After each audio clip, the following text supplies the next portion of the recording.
This is Ellocution with your host, Ello Black.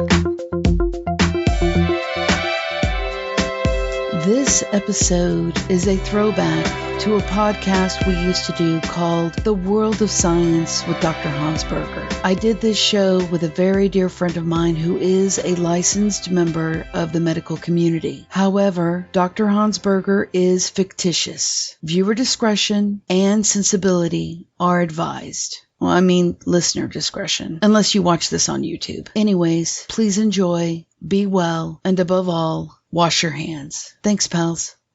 Hello and welcome to the COVID Catch-Up. I am your host, Genevieve Holcomb Marcellus, and with me as always is the incredible, the amazing, brilliant, and ever devoted to our medical crisis right now, Dr. Hans Berger. Dr. Berger, thank you so much for being with us on the COVID Catch-Up. Hello, and thank you for having me. It has been too long indeed. Hope everyone is well in this climate, in this 200-degree climate. Thank you for having me, Absolutely. Dr. Berger, it's been a while since we've been able to talk. I understand you've been on the front lines, but let's go ahead and start with some stats. According to the CDC, this morning, September 6, 2020, there are officially 6,206,879 cases of COVID-19. And as of this morning, there have been total calculated 188,051 deaths. Oh, that's a lot of deaths. Dr. Berger, I am quite unnerved by these staggering numbers and also the fact that we are talking on a holiday weekend. This is Labor Day weekend. Is there a chance that the cases and the death toll will spike because of the holiday weekend? Well, this is all dealing with the science of statistics. And we, of course, know anyone who has gone to school longer than 6 months from birth knows about statistics. And it could be very, very scary. It's just downright pitifully scary, these statistics. But, of course, we will go back to the Memorial Day weekend when the people wanted to go out and get naked in the beach. And what did they do? They went out and they got naked in the beach. And then as the summer approached, there were people going tubing in the Philadelphia or the Ohio or one of those states somewhere where they have water, big water in the middle of big land where they go and they shake their chests and they shake their bums just in the namesake of American values. What do Americans value? Yes, the chest shaking and the booty bopping. So after this Labor Day weekend, which of course was never fought for, by what do they call them? The unions unions did not fight for the labor. This is the labor that talks about the women with the uterus expanded to the size of watermelons. That is why we labor on this day. Everyone, man, beast, angel, devil's baby, everybody supports the labor of the delivering uteri across America. But yes, I will say that this Labor Day weekend, we can perhaps see another spike before the winter comes. This will be one of the final summer spikes. So to answer your question, yes. Dr. Berger, here at the COVID Catch-Up, we do have a voicemail for people to contact that have questions for you. I wanted to bring this phone call to your attention. Please listen and we'll discuss her questions. Yeah, okay. Beep. Well, hello there, Mr. Berger, if that's your real name. I've got a couple questions for you. How are you going to make America great again, huh? I bet you don't even own a red hat. And also, what's up with this vaccine? I hear that there's one going to be ready by November 2nd. That's what Trump says right before it's time to vote. Well, he's got my vote. Like he does. I mean, I don't even understand why we need a vaccine. My mama always gave us orange juice and baby aspirin. That fixed everything. I bet you never thought about that, did you? We could have been done with all this hullabaloo virus stuff a long time ago. We could have been out shopping and going to restaurants and partying on the beach if someone had just thought to give us orange juice and baby aspirin. Someone like you, Mr. Dr. Scientist. Wow, Dr. Berger. Okay, first question. Do you own a red hat, sir? Oh, yeah, it's all about the science of fashion. Yeah, I do. I own the best red hats that a colleague gave me on my move from Germany to the States that are united. And what it is, red hard hat is hard, that's the way it's the construction site. And the best thing about this red hat, there are beer holders, one on the left side and one on the right, with the straws coming from the beer, of course, because I'm drinking beer. I'm not drinking the hat. During this beer, I put one in the left and a dark one in the right, a Pilsner perhaps as the light one. And I drink this beer. That red hat made America great for me. It said, go on, drink an Oktoberfest as like Americans do. Yeah. Mm-hmm. And Dr. Berger, let's talk about her mother's prescription. It was baby aspirin and orange juice. I myself was quite frankly delighted that it wasn't cleanser or UV rays. How would taking baby aspirin and orange juice help combat COVID-19? This is a very good question, and it all has to deal with the science of copulation. Because where do baby aspirin come from? It comes from the mama aspirin and the daddy aspirin. What you do is you combine the two into a little cup. You leave it overnight so that they can copulate and make the baby aspirin. And in this baby aspirin, there is the fetal tissue, or what they call the stem cells, pardon me. So these stem cells, they are into pill form from mama aspirin and daddy aspirin. And what the orange juice does, and the orange juice activates the stem cells of this baby aspirin, and that helps combat the virus. Because as we all know with the science of virology, that viruses are very not immune to stem cells from baby aspirin. 81 milligrams of baby aspirin will destroy all the virus in the world. She does prove a point, perhaps not the point that I'm trying to prove, but yes, baby aspirin, it's the stem cells. That must be it. She got something there, I will say that.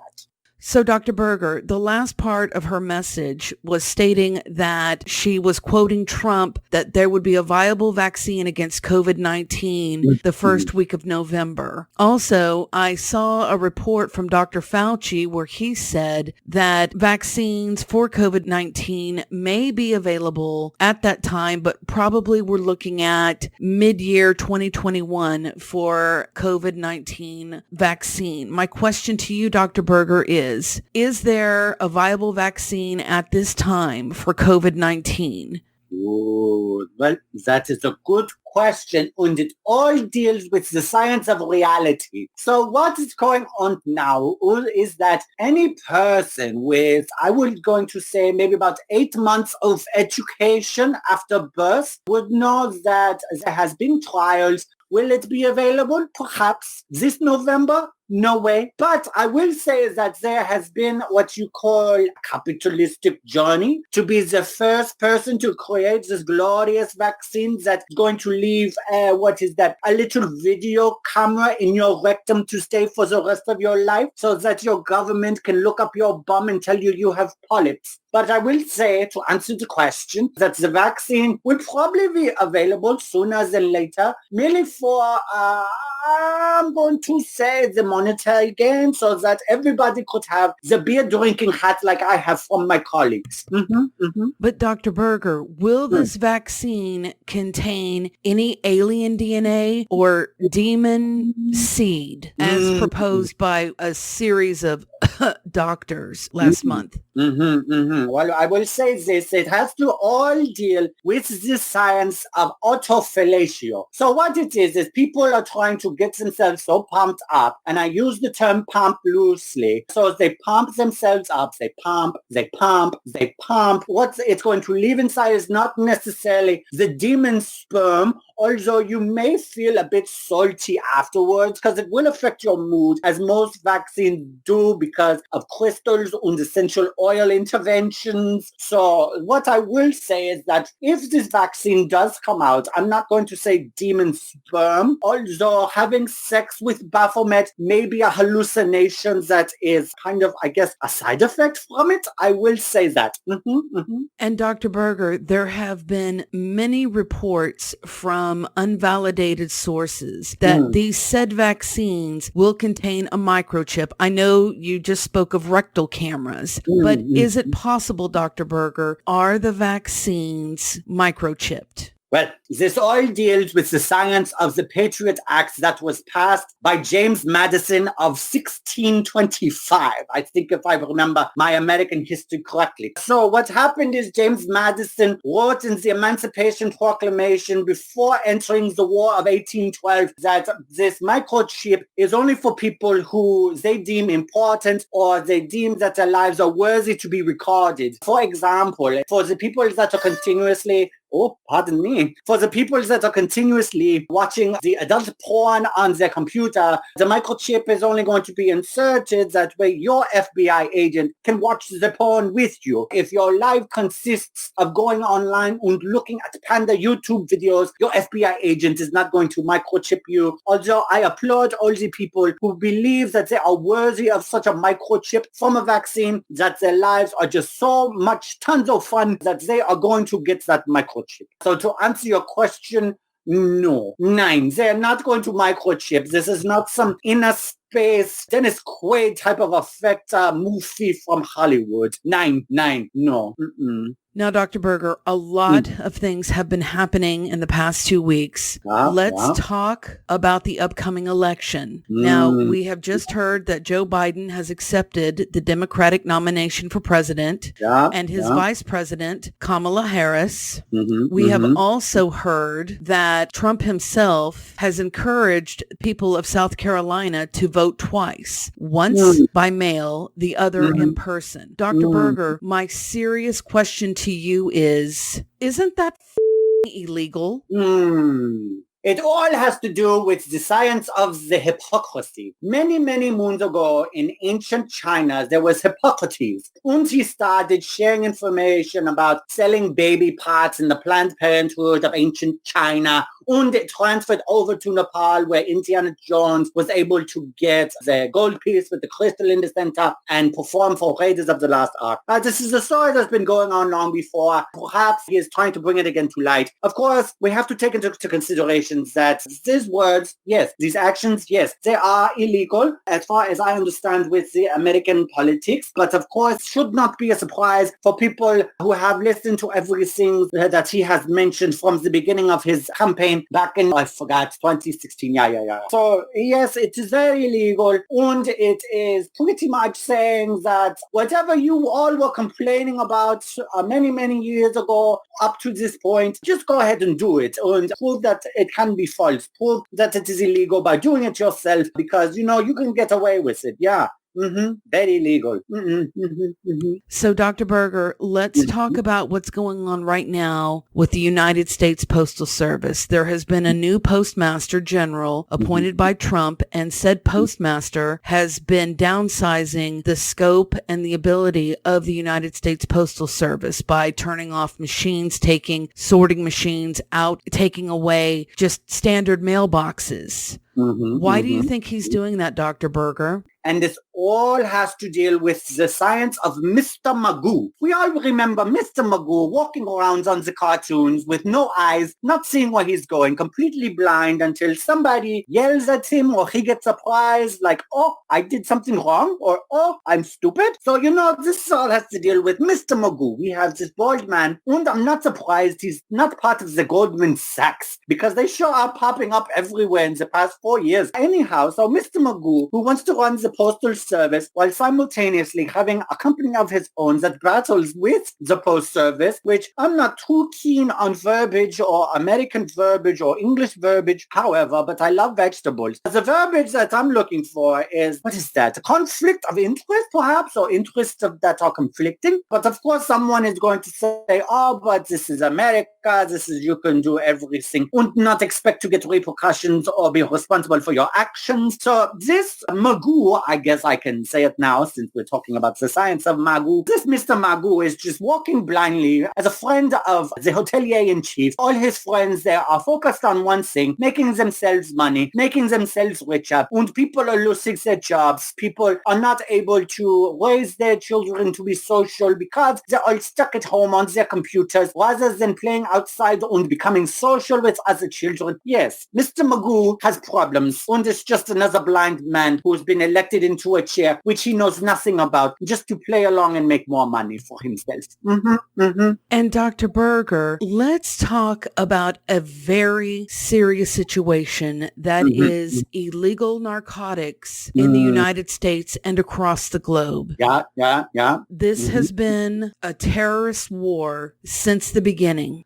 Millions of people are affected either by becoming addicted or by running drugs. My question to you, Dr. Berger, in all seriousness, how much cocaine did Don Jr. have before he gave his RNC speech? This is a very, very good question. And this all has to deal with the science of the opioid crisis. The crisis was in plain view. It is the rich that are creating this crisis. As you know, our turtle friend, Cocaine Mitch, he hasn't been in the limelight very much because he's probably supplying the cocaine across the nation. So I would say that perhaps he maybe had 2 lines of good white powder from the coca leaf in Colombia. That is the opioid problem. It's this vicious circle of all these poor people that are fighting for these rich people to make them money and have them appear on the RNC full of cocaine, shiny glass eyes and mouths agape, spitting nonsense as loudly as they can in front of an audience of 0.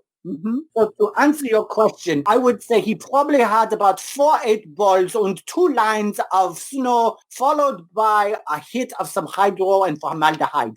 And a side note, Dr. Berger, would this type of narcotic use cause microstrokes? That is a very good question, and it all has to deal with the science of hemorrhaging. So we know about the cocaine. It made you look very pretty in the 80s with your curly hair and the long fingernail on the pinkies of the hands. And so what happens here with the cocaine, when the cocaine enters the cavity of the nose, several things could happen, and several things do happen. We all know about the beautiful nosebleeds. We see them in the movies. So with the cocaine, when they insert it in either on their gums or they inhale it through their nose into their lungs, the heart rate goes up. So when the heart rate goes up, it starts pumping this blood faster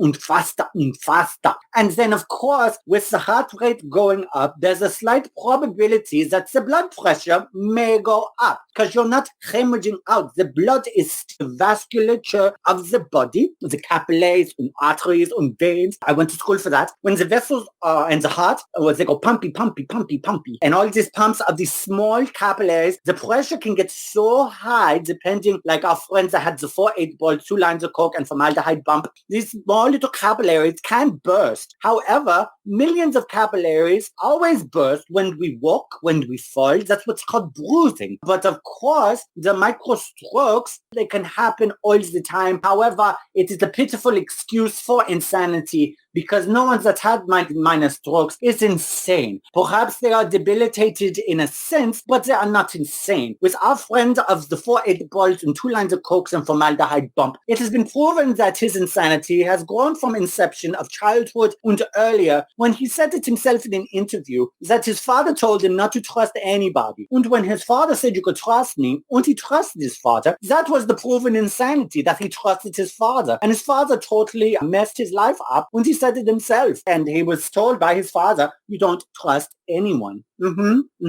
And lastly, on the subject of illegal narcotics, hero and fallen EMT Breonna Taylor, once again, we will say her name, Breonna Taylor, who was killed by law enforcement entering her apartment while she was asleep in July. There is a report from NPR that there is a man who is a drug suspect. His plea deal, Dr. Berger, is that he will get a good deal from prison or whatever they have doing if he names Breonna Taylor as a co-defendant in an alleged criminal gang.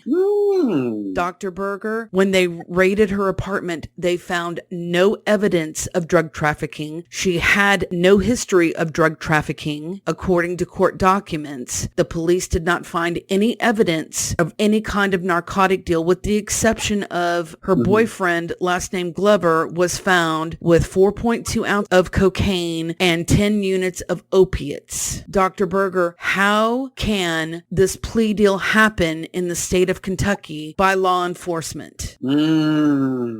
Well, this is very, very deep question. And this all has to deal with the science of horse manure. And this manure, when it lays thick, it gets a stench. And you can smell that stench that comes so thick that you could smell it through the screen that you read the story from on your laptop. You can read it from your phone, is that it's absolute manure. I remember, don't know if it was October of last year or almost to the day, the same day that the story is coming out, there was a gentleman by the name of Bottom Jean, I want to say, that he was murdered in his own apartment in Dallas by a cop by the name of Amber Geiger, I want to say. So, you know, there's a lot of, what's the word I want to look for? Everyone wants to be a creative writer and a creative storyteller, because we all know our friend Aesop.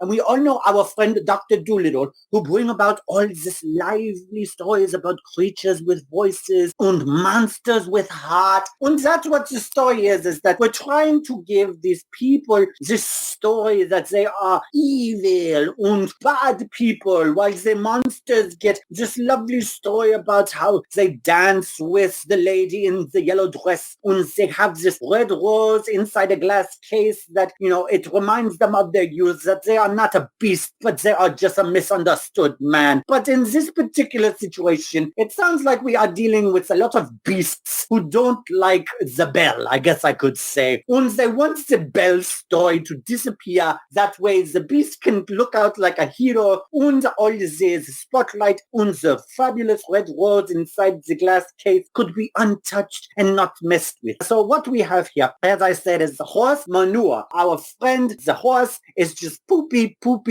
along. It found this person that's related to Belle, but the beast has them. So the beast wants to tell his side of the story, and he wants Belle to just completely disappear as, quote unquote, the bad Belle that she is. I understand. And once again, we want to say her name, Breonna Taylor. Justice for Breonna. This week, Donald Trump stated that left-wing protesters were throwing cans of soup at authorities, as well as bags of soup. There is no evidence of such a souping, but I was wondering, Dr. Berger, is it possible to use a can of soup as artillery? And is there any evidence that it has been used in the past? This is a very, very good question. And it all has to deal with the science of processed foods. Now, we all remember back in our youth about this food fight, and it is on TV, and it is in movies. Perhaps one of the best movies, Animal House, I want to say, is the name. So there was about a food fight. Yes, that's a good movie. So this throwing or this drive-by souping, I'm amazed that America would think that's a bad thing, because they find joy in food fights, you know? But I suppose it must have been like super creamy, chunky clam chowder, you know, the expensive kind of soup that could have been given to something better, rather than the tasteless tomato soup that's just plain, and it's about, 25 cents on the dollar. Yes, perhaps they were throwing the chunky soup. Do we know what kind of soup was being thrown, or they just said soup? We don't know what kind, sir, but it was stated that it was cans and it was bags.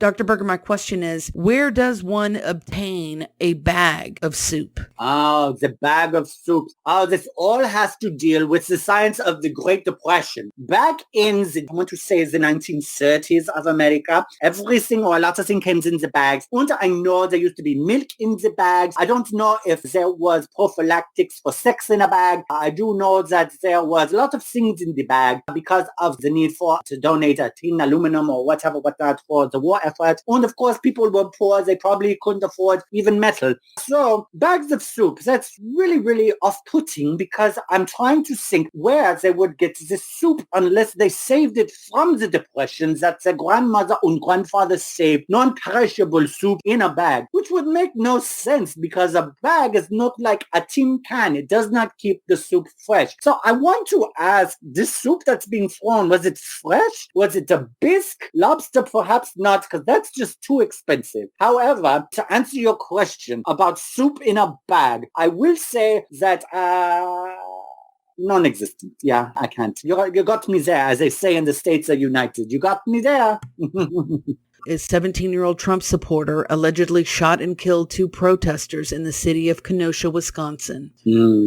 And a third was injured. Dr. Berger, how does a 17-year-old get a hold of a semi-automatic weapon, and why was said child not arrested until the next day? Oh, this is a good question. And it all has to deal with the science of youth. This is not the only story we hear about the youth in the news. What is the little girl, I want to say? She is from Europe. She went to the UN Council and she said, "How dare you?" And she started raising big to-do about climate, right? And then we had the children of Florida who banded together because they didn't like being shot at in their schools. Of course, these children that only raised their voices were just told that they were spoiled and they need to shut up and they need to grow up and they need to go back to school and just deal with it and stop being a pain in the bum. However, now we have a youth who carries a semi-automatic rifle, past police officers who offered him, apparently, from what I read in the story,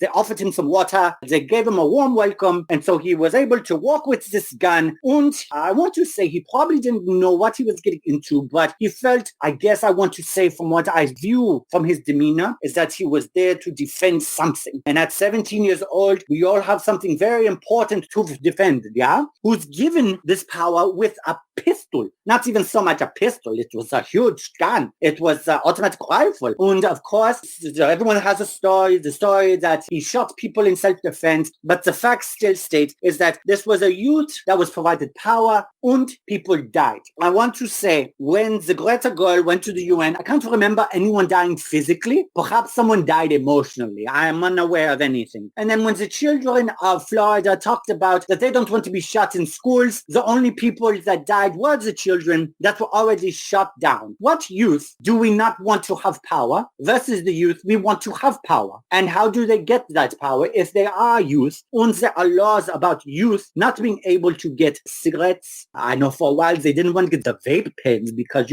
when the children vape, we're back to having sex with Baphomet. They get the hallucinations about having sex with Satan. And they get the power of, Ecclesiastes 22:7. I don't know. But anyhow, the point is that children are given power by the adults that surround them. So I'd say we have a big to do. And we've got to ask ourselves, if the youth is so spoiled and they're given too much power, why are we not raising issues about this child having too much power compared to a girl from Europe who's simply raising her voice about climate change?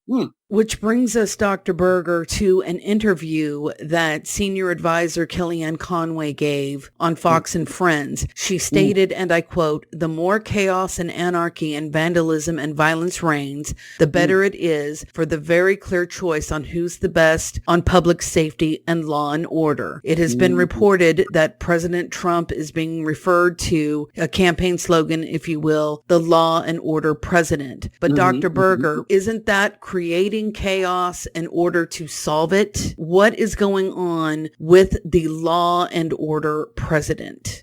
This is a very good question. And it all has to deal with the science of falsities. I remember, and in the heated campaigns of 2 parties and of course 2 other parties in 2016, there was this big to-do that was brought to the main stage about law and order. Not only the show, what's a great show. I prefer the SUV. But Law and Order was very good. But I remember distinctly someone claiming that they would be law and order and they would take care of it all by themselves. And we had 4 years to do something all by yourself. And here we are. The law and order is present. However, one has to define what this law and order is and who is this law and order for, who's the benefit for, and who is the maleficence for. This term or this concept of law and order. It's a beautiful thing to vocally vomit, but you've got to support it. You've got to make sure that the law and order is something that benefits everyone and not something that destroys one group of people to make another group happy and satisfied that no one's benefiting, but the only benefit is that you're hurting the people that I hate. And that's not law and order. That is spite and stupidity.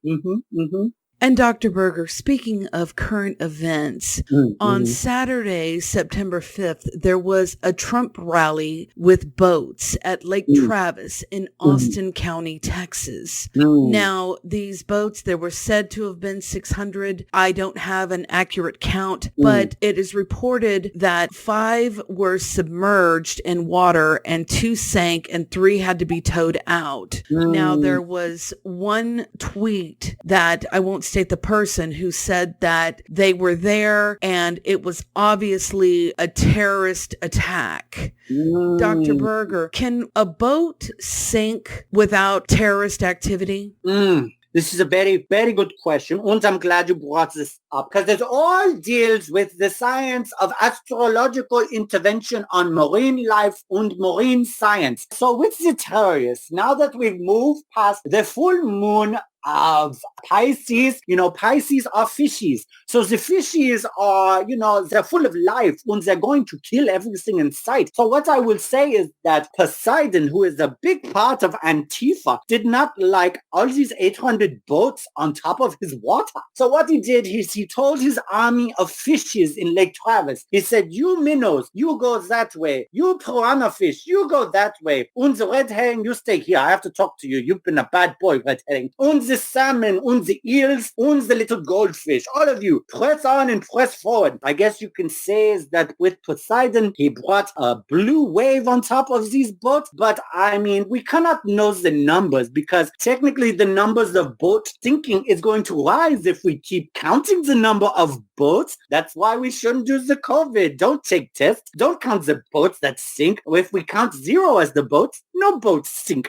That's how this works. Silly people. So with the apparent terrorist interventionist or this one who claims terrorism is that there were a lot of boats on this lake. I'm not too sure how big this lake is, but if it sounds like there were 800 boats on the lake, there's got to be a lot of what's called down in the water. It's called wake. I know that when boats move, they create wave. Correct me if I'm wrong, but doesn't that also happen when fish move on the surface or we swim on the surface? We create the ripple of waves in the water. I could be wrong in my assessment, but with all those boats parading, and in a parade you move, not so much stand still, because if you stand still in a parade, it's not a parade, it's just on standing still. So if all these boats were moving with their little prerogatives of having a parade, of course there's going to be waves and there's going to be actions. I guess we could say Poseidon was the terrorist along with the little minnows and goldfish, but not the red herring. The red herring had to stay with Poseidon. He was the bad boy. But yes, with these boats, I feel for the boats because the boats didn't ask to go and be ridden in the water. But of course, I'm sure that all of them had the insurance to cover the boat and they can all get the money to get the machinery necessary to go to the bottom of Lake Travis to get those boats. It would be an awful pity to leave all that metal and all that plastic at the bottom of Lake Travis, destroying Texas water because where people,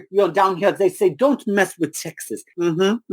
And finally, Dr. Berger, let's talk about a very serious situation going on regarding 2 quotes from Donald Trump regarding our American heroes. First is regarding what Trump said about going to a cemetery to pay respects. He was quoted as saying, "Why should I go to that cemetery? It's filled with losers." In a separate conversation on the same trip, Trump referred to the 1,800 Marines who lost their lives at the Belleau Woods battle as suckers for getting killed. Dr. Berger, our men and women that fight in our armed forces are heroes. They give everything that they can, and they're referred to by the commander as losers and suckers. Dr. Berger, first off, there have been some that have stated that this wasn't the case, that he did not say it, but let's also turn to his comments about John McCain. He likes war heroes that weren't captured. Do you think, Dr. Berger, that Trump stated, and to conglomerate his quotes, that American veterans are losers and suckers? That's a very good question. And this all deals with the science of small dick energy like the kids are talking about with racism today. There's a wonderful quote by a very, very beautiful woman, Maya Angelou. Perhaps if you've gone to school at least 5 seconds after birth, you'd know who this lady is. She had a wonderful quote saying, "When someone shows you who they are, believe them the first time." I can honestly say that this person has shown us who he is from the, as the kids say, from the jump. A few people have met him back in the 80s, in the time of, as you had mentioned, the cocaine and the cartels and all the fun times, the "oh, Mickey, you're so fine" time. So when this person shows you who they are, you have to believe them. And you had the opportunity to believe him. And some people made the opportunity to call it sarcasm. And some people had the opportunity to call it not what he meant to say. And here we have another punch to the face. Now, you can call it a punch to the face, or you can merely call it a love tap. Simply put, it's a punch to the face.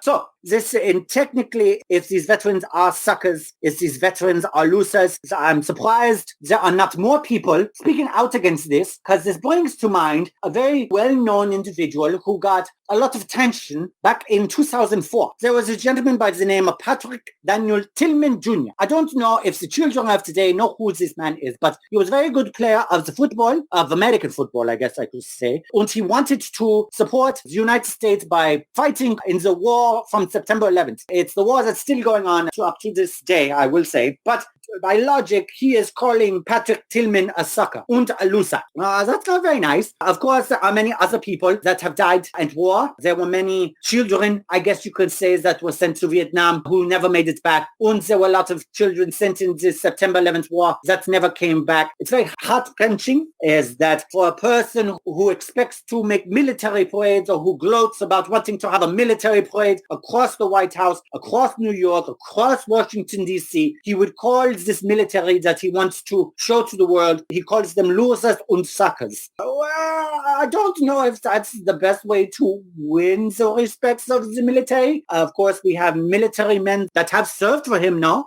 But again, I haven't heard from many people that are in any kind of government entity or situations. We should be hearing more about this nonsense. It's just pure nonsense and pure reality television. This is what happens when reality television takes over the White House. It becomes a mockery. It becomes a parade of absolute clowns. To answer your question, which of course I may have said more than what I should have said, is that with this quote of calling veterans suckers and losers, it's very poor taste, and it really brings out the reality of all these people that say they support their military or the men and women across the ocean fighting for freedom. He's basically calling these fighters of freedom suckers and losers, and I would love to see what the people that support their military have to say about this person that they quote-unquote voted for law and order, to MAGA, make America great again. And we here at the COVID Catch-Up do support the men and women in our armed forces. They are not suckers. They are not losers. They are all heroes. Veterans, active duty, thank you for your service. Now, Dr. Berger, there is going to be so much coming up with the election in less than 60 days. I was wondering, can we count on you next week? We're going to need to talk about what's happened after Labor Day with with the COVID spread and also the election, and also who knows what new and fun things the commander-in-chief